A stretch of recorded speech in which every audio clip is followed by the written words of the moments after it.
The alarm screamed across every communication channel in Coalition space. Admiral Tae-young stood on the bridge of the indomitable Dawn, watching the emergency broadcast with cold, calculating eyes. His gray hair was cut short, military style, and his face showed the lines of a man who had seen too many battles. He was 53 years old and had commanded warships for 30 years. Nothing surprised him anymore. But this message made even his hardened heart skip a beat. The holographic display showed burning cities and dying worlds. The Vorath swarm had come from beyond the edge of known space. They were insects, but not like any insects from Earth. These creatures were massive, intelligent, and organized under a single hive mind. They consumed everything in their path. 3 coalition worlds had already fallen silent. Billions of lives were simply gone, erased as if they had never existed. Captain Dayun moved beside him, her sharp eyes studying the tactical data. She was 32, brilliant, and known throughout the fleet for solving impossible problems. Her uniform was crisp despite the late hour, and her expression was unreadable. She had learned long ago not to show fear in front of the crew. "They are asking for help," she said quietly. "The Coalition is asking Earth for military assistance." Tae-young almost laughed. For 32 years, humanity had been part of the Galactic Coalition. For 32 years, the other species had treated humans like dangerous animals. They called Earth a death world. They said humans were too violent, too aggressive, too comfortable with war. Diplomatic meetings always had extra security when humans attended. Trade agreements included special clauses about human behavior, and now when death came knocking on their door, they wanted the Deathworlders to save them. "How many ships do they have?" Tae-young asked. "About 50 warships total," Dayun replied. "Most of them are patrol vessels designed for stopping pirates and smugglers. They have never fought a real war." The admiral nodded slowly.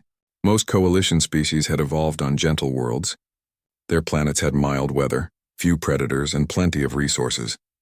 They had never needed to develop serious military forces. War was something they studied in history books, not something they practiced. Their ships were beautiful and efficient, but they were not built for combat. They were built for a universe that was supposed to be peaceful. Earth was different. Humanity had crawled out of the mud fighting every step of the way. They had survived ice ages, plagues, and countless wars. They had built weapons that could destroy their entire world, then barely managed not to use them. Earth was a death world, and humans were its apex predators. They understood violence in a way that terrified the Coalition. Lieutenant Hyunwoo burst onto the bridge, covered in grease and grinning despite the crisis. At 24, he was the youngest chief engineer in the fleet. He was thin, energetic, and could fix anything under fire. He had once repaired a reactor breach while the ship was in the middle of a combat zone. The crew loved him. "Admiral, the engine upgrades are complete," Hyunwoo reported. "We can jump to full combat readiness in 6 hours." "Good," Tae-young said. "Start preparing the fleet. I have a feeling we will be leaving soon." Halfway across the galaxy, Ambassador Ji-hai stood before the Coalition Council. She was 45 years old, elegant, and composed. She had spent a decade trying to earn respect for humanity in a government that viewed them as primitive. She had smiled through insults, negotiated unfair treaties, and endured endless condescension. She had represented Earth with patience and dignity. Now that patience was gone. The council chamber was chaos. Representatives from 800 species shouted and argued. Some demanded immediate surrender to the Vorath swarm. Others proposed diplomatic solutions. A few suggested evacuating entire sectors and abandoning billions of people to their fate. None of them had any real answers. Ji-hai waited for a pause in the shouting.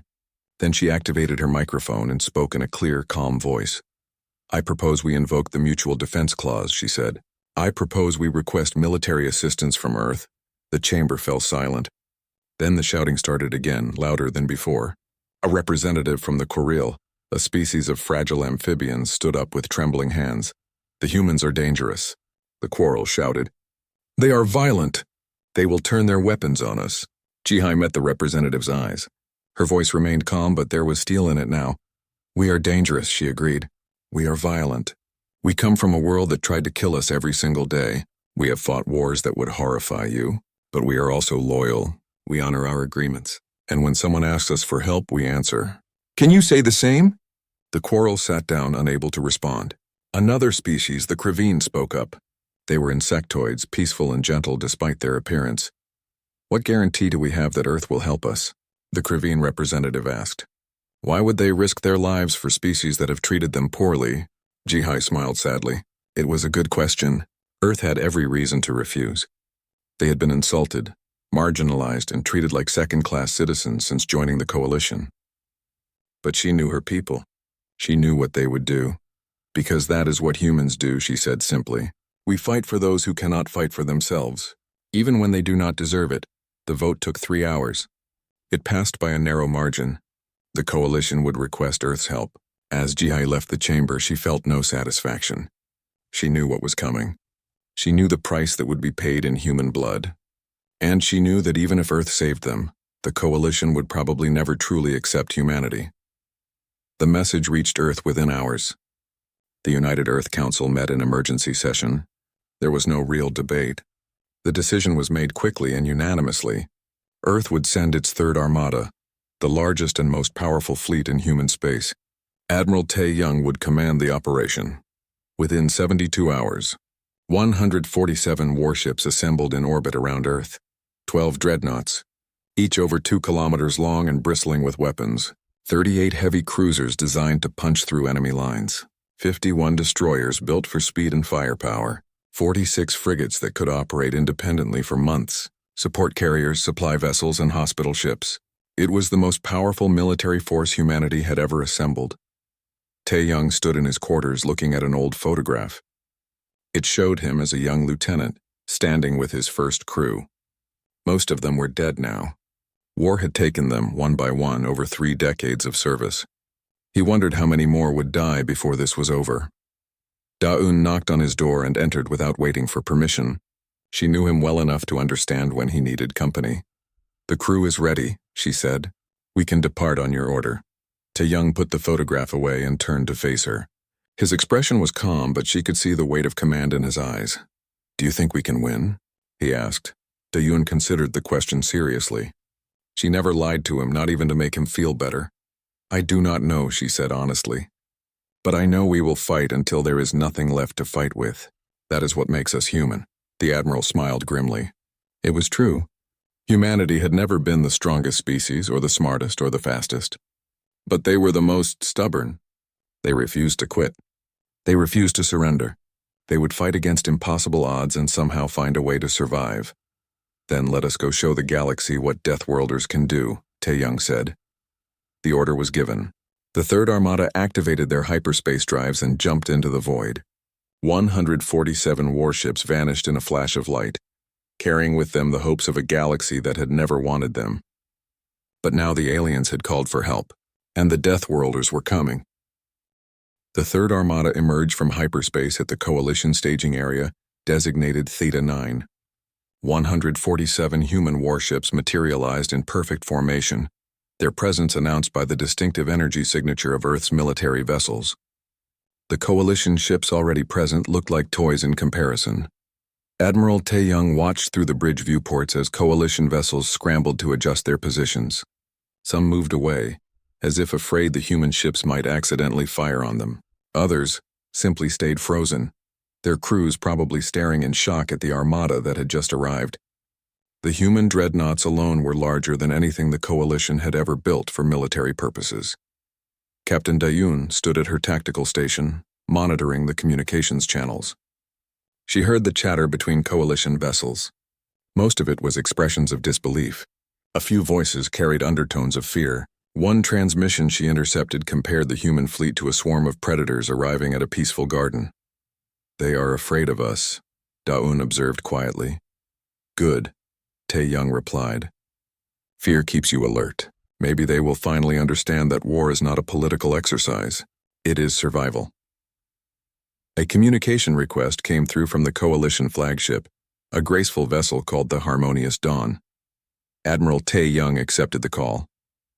The holographic display showed Fleet Coordinator Velnus, a member of the Krivine species. Velnus resembled a large praying mantis with delicate limbs and compound eyes that reflected multiple colors. The Krivine were known for their diplomatic skills and peaceful nature. "Admiral Tae Young," Velnus said, his translator rendering his clicking language into clear words. "We are grateful for Earth's response. Your fleet is most impressive." The Admiral noted that Velnus did not say the fleet was welcome, just impressive. There was a difference. We came to help, Tae-young said simply. What is the current situation? Wellness transmitted a star chart covered in red markers. Each marker represented a Vorath swarm position. There were dozens of them, spreading across coalition space like a disease. 4 worlds had already fallen completely. 6 more were under attack. The swarm was advancing toward the core systems where billions of civilians lived in densely populated planets. We have been attempting to establish defensive positions, Wellness explained.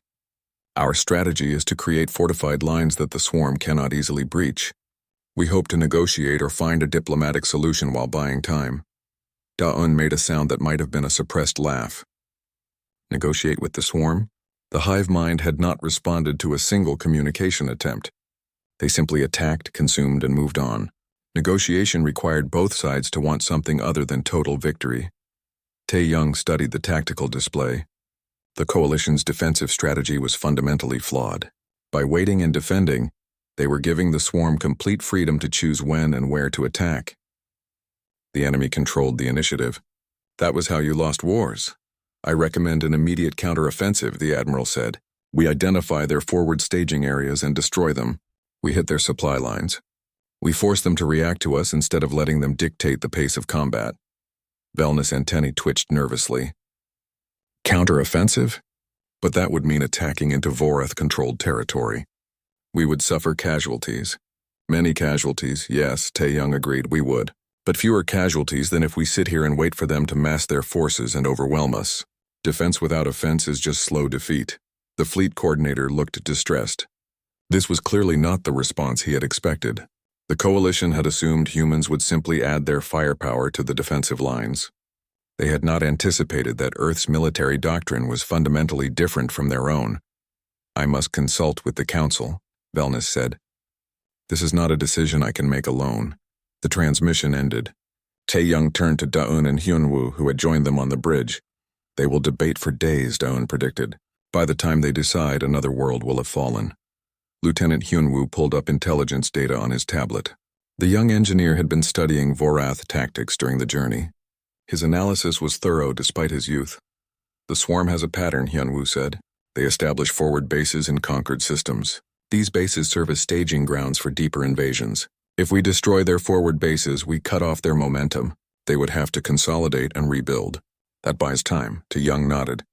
The lieutenant was right. The swarm was efficient, but they still needed logistics. Even a hive mind could not sustain an invasion without supply lines and forward positions. Hours passed. The Coalition Council debated while human crews waited. Finally, Ambassador Ji-hai's face appeared on Tae-young's private channel. She looked tired, her elegant composure showing cracks. The Council is resisting your plan, she said bluntly. They think it is too aggressive, too dangerous. They want you to reinforce the defensive positions instead. And if I refuse? Ji-hai smiled without humor. Then they will complain to Earth. They will say humans are insubordinate. They will threaten to withdraw their request for aid. But they will not actually do it. They need you too badly.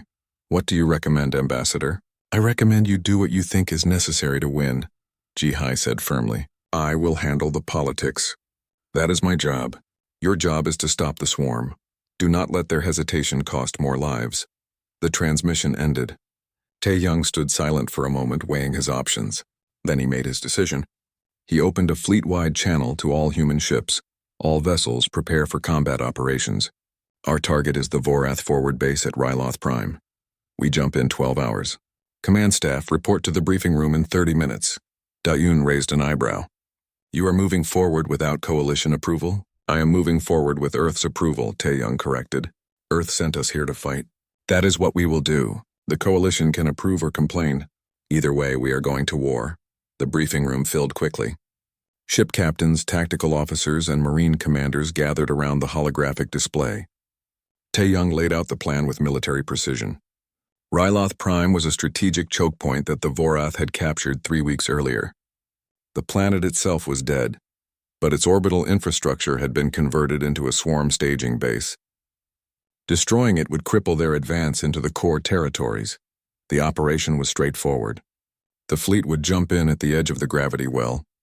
The dreadnoughts would provide heavy fire support while cruisers and destroyers engaged swarm vessels. Marines would board and destroy any infrastructure that could not be hit from range. It was aggressive, violent, and exactly the kind of operation humans excelled at. Intelligence estimates swarm strength at 200 bioships, Dayun reported. We will be outnumbered, but their vessels are smaller and less heavily armed than ours. The tactical advantage is ours if we use it correctly. Questions were asked and answered. Contingency plans were discussed. Marines reviewed boarding protocols. Pilots checked their fighters. Engineers ran final diagnostics on weapon systems. The Third Armada transformed from a waiting force into a weapon ready to strike. 12 hours later, the fleet jumped. 147 human warships vanished from Coalition space and reappeared at Ryloth Prime. The battle for the galaxy's survival was about to begin, and humanity would show the Vorath swarm what it meant to fight against Deathworlders. Space around Ryloth Prime erupted with light and energy. As the Third Armada dropped out of hyperspace, 147 warships appeared in perfect attack formation, their weapons already charged and targeting systems active. Admiral Tae Young stood on the bridge of the Indomitable Dawn, watching as enemy contacts began appearing on the tactical display. 217 Vorath bioships. Captain Da-Un announced, her voice steady despite the odds. Intelligence underestimated their numbers. They are moving to engage. The Vorath vessels were nightmare creatures made real. Each bioship was a grotesque fusion of living tissue and metal, pulsing with bioluminescent organs visible through semi-transparent armor. They moved with an organic grace that no mechanical ship could match, flowing through space like sea creatures in an invisible ocean. Some were small, barely larger than human fighters. Others were massive, bloated things that bristled with weapons grown from living flesh. All ships weapons-free, Tae Young ordered. Dreadnoughts begin saturation bombardment. Cruisers screen formation. Destroyers hunter-killer pattern. Let us show them why you do not threaten Earth's allies. The dreadnoughts opened fire first. Massive railguns hurled tungsten slugs at a significant fraction of light speed. Each projectile carried enough kinetic energy to shatter a small moon. When they hit the Vorath bioships, the results were catastrophic. Organic armor exploded. Internal organs ruptured. Entire vessels simply came apart, spilling biological matter and atmosphere into the void. Missile batteries added their fury to the assault. Thousands of warheads streaked across the darkness, their engines leaving glowing trails. Some carried conventional explosives. Others carried plasma charges hot enough to vaporize steel. A few held antimatter warheads, humanity's ultimate weapon. The missiles found their targets and detonated in brilliant flowers of destruction. Lieutenant Hyunwoo monitored the battle from his engineering station, watching power distribution and shield status across the fleet. The young engineer's hands moved constantly, redirecting energy, compensating for damage, keeping the fleet fighting at maximum efficiency. His screens showed 41 Vorath vessels destroyed in the first 3 minutes of combat. But the Vorath were not helpless prey. The hive mind processed the human attack pattern in seconds and adapted. The bioships began moving in coordinated swarms, using numbers to overwhelm human point defenses. Acid projectiles launched from organic cannons splashed against ship hulls, eating through armor plate with terrifying speed. Biological missiles exploded on impact, releasing swarms of smaller organisms that tried to burrow into damaged sections. The frigate Swift Vengeance took a direct hit from a cluster of acid projectiles.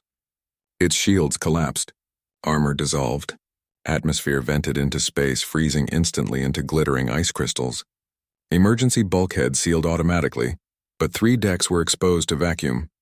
70 crew members died in seconds. Dayun watched the tactical display with calculating intensity.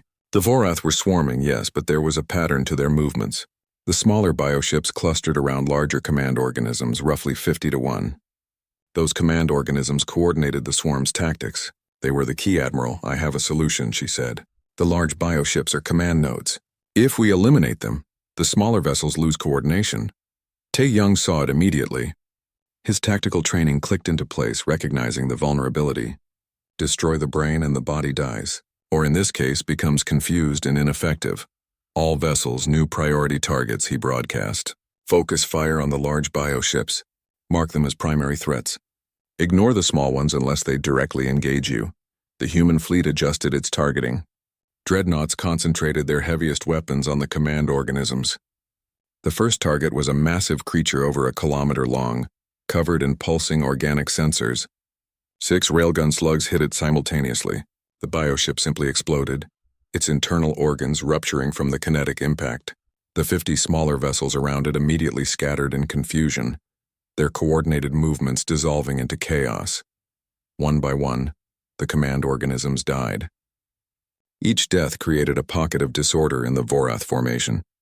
The hive mind tried to compensate, promoting new command organisms, but the process took time the humans exploited ruthlessly. Destroyers swept through the confused swarms, their rapid-fire weapons shredding smaller bioships by the dozens. But the Vorath were not finished. Boarding pods launched from dying bioships, desperate attempts to take human vessels down with them. These pods were living things, armored capsules filled with Vorath warriors. They latched onto ship hulls with organic clamps and began cutting through with acid and brute force. The destroyer Resolute Fury reported boarders. 20 pods had attached to its hull. Marines scrambled to defensive positions as the first breach occurred. Vorath warriors poured through the opening, chitinous armor gleaming under emergency lights, multiple limbs carrying bioweapons that spat acid and razor-sharp projectiles. The Marines opened fire. Explosive rounds tore through chitin. Plasma weapons melted flesh. The corridor became a slaughterhouse filled with human blood and alien ichor. A Vorath warrior, even badly wounded, could kill 3 Marines before dying. They were fast, vicious, and biologically optimized for close combat. But humans were Deathworlders. They had evolved on a planet where everything wanted to kill them. They understood violence at a level the peaceful coalition species could never grasp. The Marines fought with controlled fury, using teamwork and training to overcome biological advantages. Grenades cleared clusters of enemies.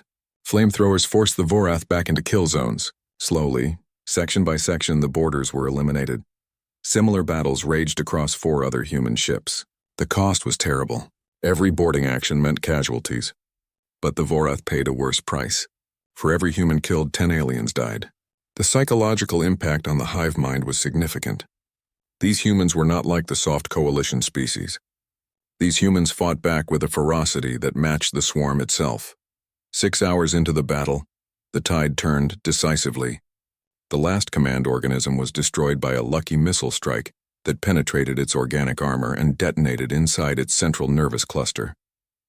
With no coordination, the remaining Vorath bioships began retreating. Some tried to jump to hyperspace, others simply fled at maximum sublight speed, desperate to escape the killing field. The human fleet pursued, destroying fleeing vessels until Admiral Tae Young called for a ceasefire. There was no point in wasting ammunition on an enemy that was no longer a threat. The immediate battle was won. Ryloth Prime was retaken. Dayun compiled the damage reports. 7 human ships destroyed outright. 12 more severely damaged and combat ineffective. 4,216 personnel dead or wounded. The numbers were sobering. This had been a victory, but an expensive one. Tae Young looked at the casualty list for a long time. Each number represented someone's child, someone's friend, someone's loved one. These were people who had trusted him to lead them, and now they were gone. The weight of command felt heavier than usual. Hyunwoo appeared on the bridge, his uniform torn and stained with hydraulic fluid. He had been personally handling repairs during the battle, crawling through damaged sections to keep critical systems online.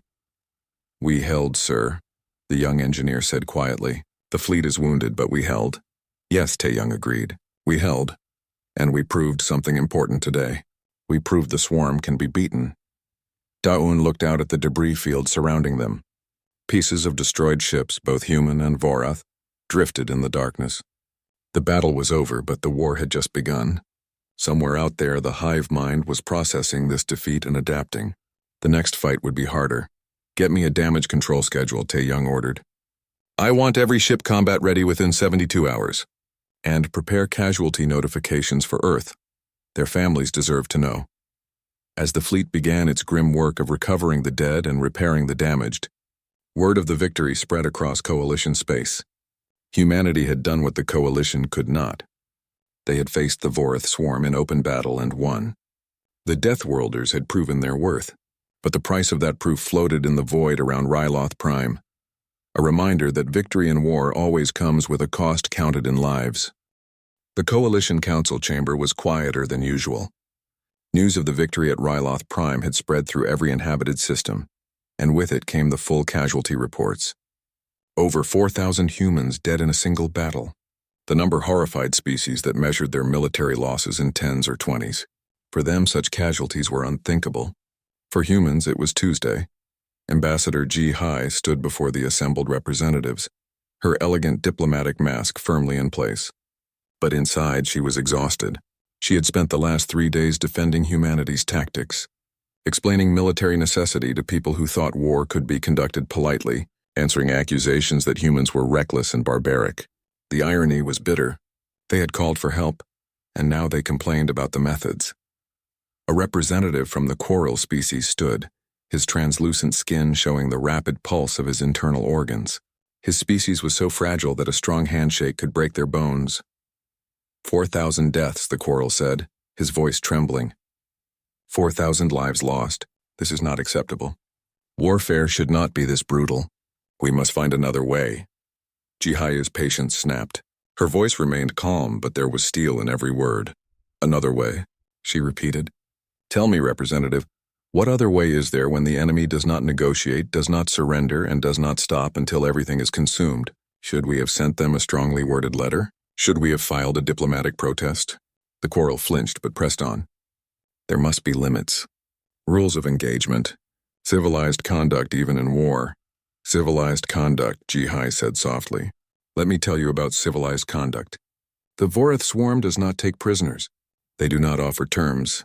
They consume entire populations and convert them into biological material for their war machine. 3 of your worlds are gone, not conquered, gone.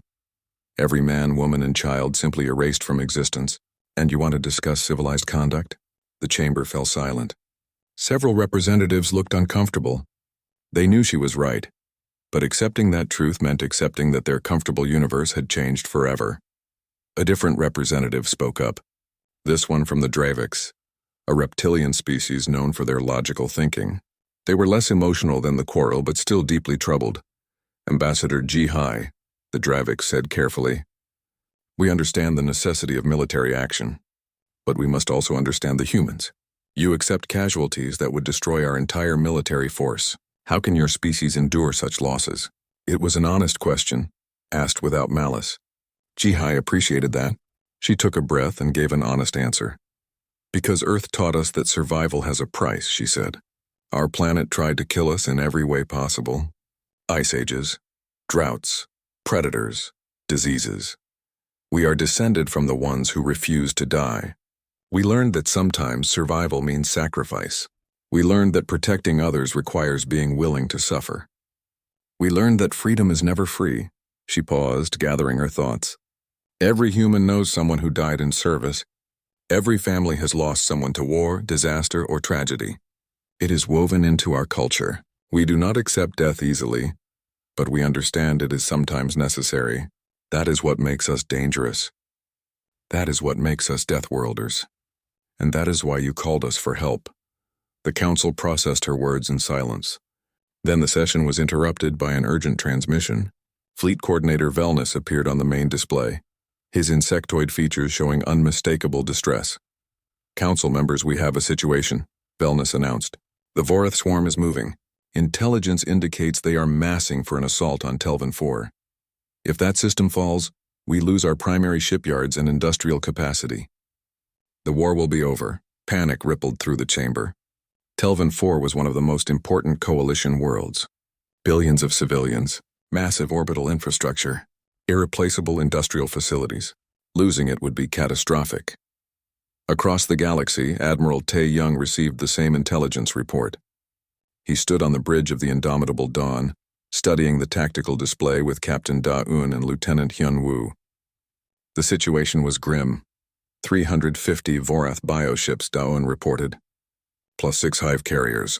Those carriers can deploy thousands of smaller attack craft. They will overwhelm any defense we establish. Hyun-Woo pulled up schematics of Telvin 4's orbital defenses. The system had standard coalition defensive platforms, but they were designed for deterring pirates, not repelling a full-scale invasion. The platforms would delay the swarm for maybe an hour before being destroyed. We have 72 hours before they arrive, Tae Young said. That is not enough time to evacuate the planet. We have to hold, sir. We are still repairing damage from Ryloth Prime, Hyunwoo pointed out. 12 ships are not fully operational. We are at maybe 80% combat effectiveness. Then we fight at 80%, the Admiral replied. What choice do we have? Da-Yun studied the numbers. They were outnumbered more than 2 to 1. The hive carriers alone represented an overwhelming force multiplier. But there had to be a way. There was always a way. The hive carriers, she said slowly.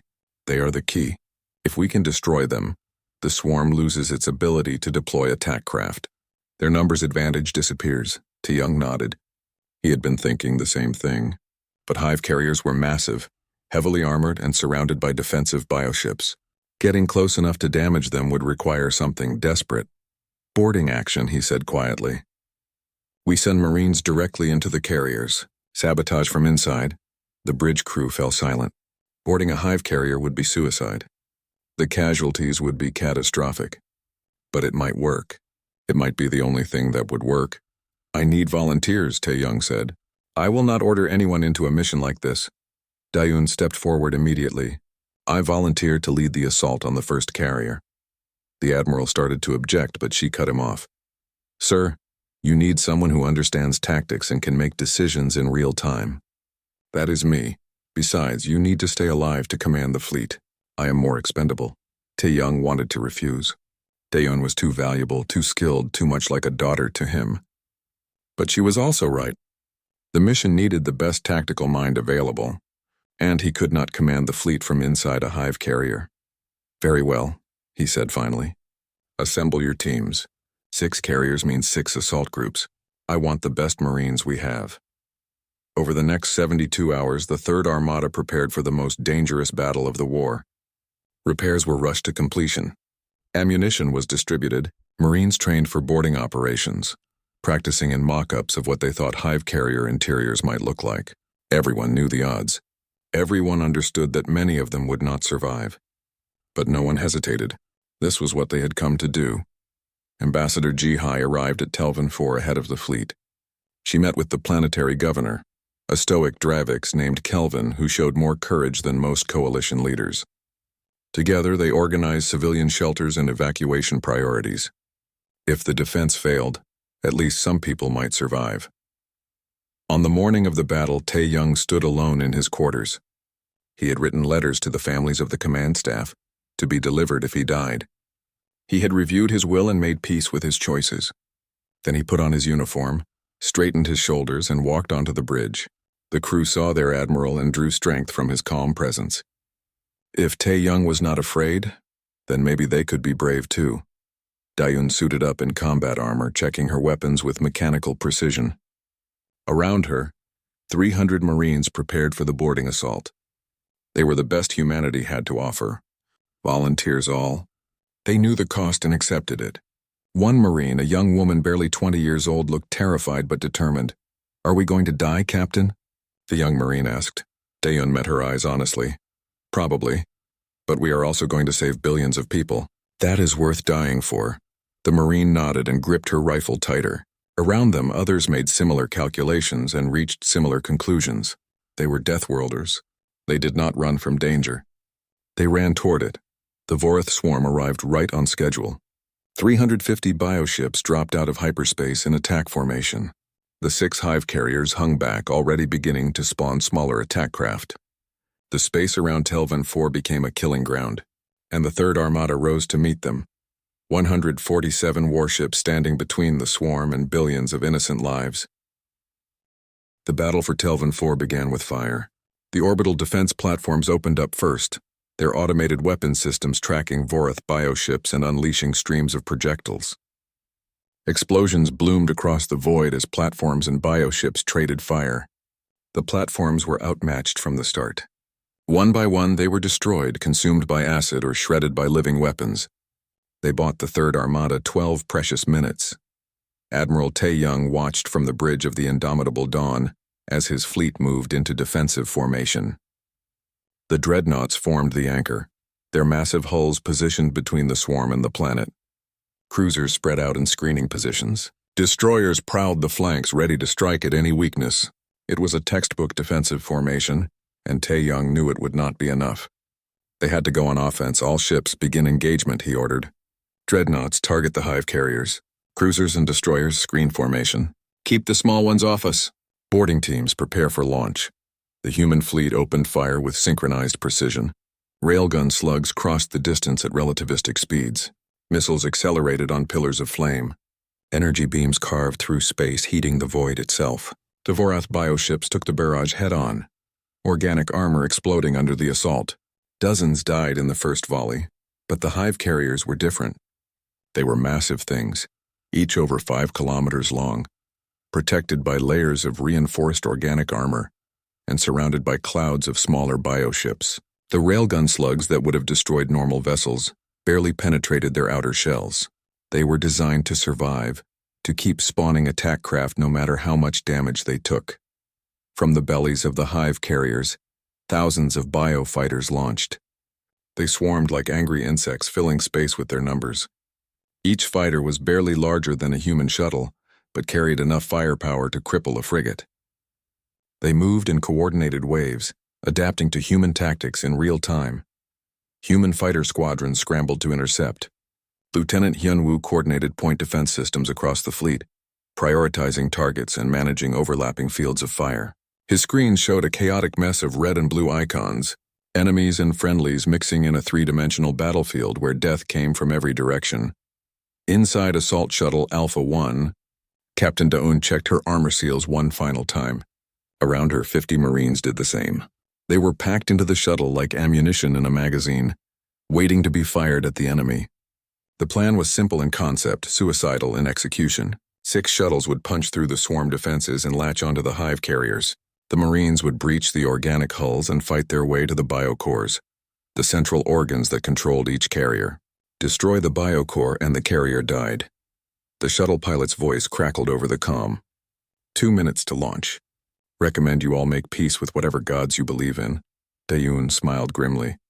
Her gods were courage, duty, and the hope that her sacrifice would matter. That would have to be enough. Launch, Tae-young ordered. 6 assault shuttles burst from the indomitable Dawn's hangar bays, accompanied by 24 fighters flying escort. They accelerated toward the hive carriers at maximum burn, engines pushing past safety limits. 4 biofighters swarmed to intercept. The space between the fleet and the carriers became a killing field. Human fighters engaged in desperate dogfights, trading kills at point-blank range. Explosions lit up the darkness. Pilots screamed over comm channels as acid ate through cockpits. One fighter pilot, her ship crippled and dying, deliberately rammed a biofighter that was targeting an assault shuttle. Both craft disintegrated in a ball of fire, but the shuttle survived. Shuttle Delta 3 took a direct hit from a biofighter's acid cannon. Its armor dissolved. Atmosphere vented. The 50 Marines inside died instantly, flash-frozen in the vacuum. The shuttle tumbled away, a coffin filled with heroes who would never be remembered by name. But 5 shuttles survived. They reached the hive carriers and attached themselves with magnetic clamps. Boarding drills activated, cutting through organic armor with superheated blades and shaped charges. Taeyeon felt the shudder as her shuttle breached the hull. The boarding door blew open. "Go, go, go," she shouted. The Marines poured through the breach into hell. The interior of the hive carrier was a nightmare made real. Organic corridors pulsed with bioluminescent light. The walls were living tissue, warm and wet. Strange organs hung from the ceiling, pumping fluids through transparent membranes. The air was thick with the smell of decay and chemicals. And everywhere there were Vorath warriors. The aliens boiled out of side passages, shrieking and attacking with biological fury. They were inside their own ship defending their hive. Every warrior fought with the knowledge that they were protecting the carrier itself. The Marines opened fire and the corridor became a slaughterhouse. Daeun led from the front, her rifle barking as she advanced. Explosive rounds punched through chitin. A Vorath warrior lunged at her, claws extended. She sidestepped and put 3 rounds through its head. Behind her, Marines used flamethrowers to clear clusters of enemies, the organic walls catching fire and releasing toxic smoke. They fought for every meter. Marines died, pulled down by overwhelming numbers or caught by acid sprays, but they kept pushing forward. Daeun's tactical display showed the location of the biocore, 300 meters deeper into the carrier. It might as well have been on another planet. Above them, the fleet battle raged. Human ships traded fire with Vorath bioships in a brutal exchange. The cruiser's steadfast resolve took multiple acid hits and lost power to 2 engine sections. The destroyer Quickstrike rammed a cluster of biofighters, sacrificing itself to clear a path for the dreadnoughts. Ship after ship reported damage, casualties, critical systems failing. But Lieutenant Hyunwoo kept the fleet fighting. He rerouted power from damaged sections, balanced shield coverage, kept weapons online through sheer force of engineering genius. When a coolant line burst on the indomitable Dawn, he was there personally with a repair team, working in a flooded compartment while the ship shook from enemy fire. Inside the hive carrier, Taeyun's team reached a massive chamber.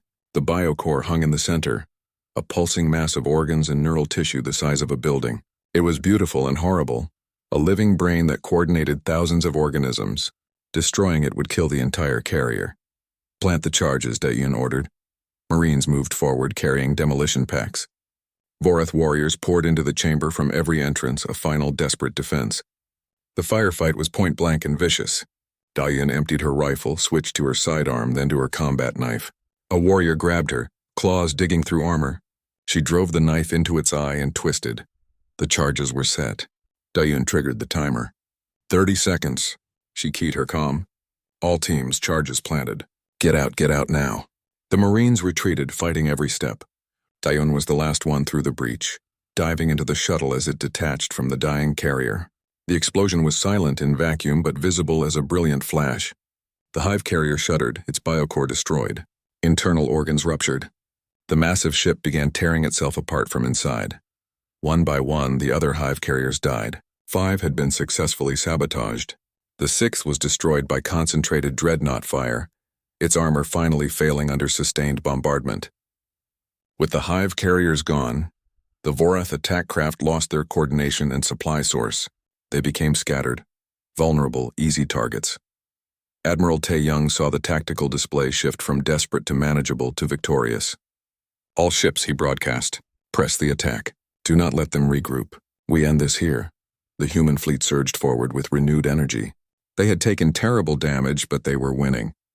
The Vorath bioships, leaderless and confused, began to retreat. Some tried to jump to hyperspace. Others fled at sublight speed. The Third Armada pursued until Tae-young called them back. The battle was over. Telvin 4 was saved. The cost was staggering. 14 human ships destroyed.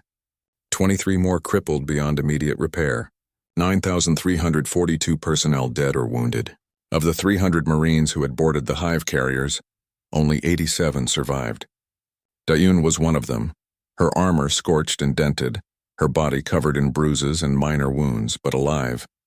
She returned to the indomitable Dawn and made her way to the bridge. Tae-young saw her and felt relief so intense it was almost painful. He had thought she was dead. For 6 hours he had commanded the fleet while believing Daeun had died inside a hive carrier. Good work, Captain, he said, his voice carefully controlled. Taeyun saluted, then allowed herself a small smile. We held, sir. Just like you said we would. Around them, the bridge crew began to relax. They had survived. Against impossible odds, outnumbered and outgunned, they had won. The Vorath swarm had been stopped. Telvin 4 and its billions of inhabitants were safe. The Deathworlders had proven once again that humanity's greatest strength was not technology or numbers. It was the refusal to quit, even when quitting was the only logical choice. In the Coalition Council chamber, the news of the victory arrived. For once there was no debate, no criticism, no complaints about human methods.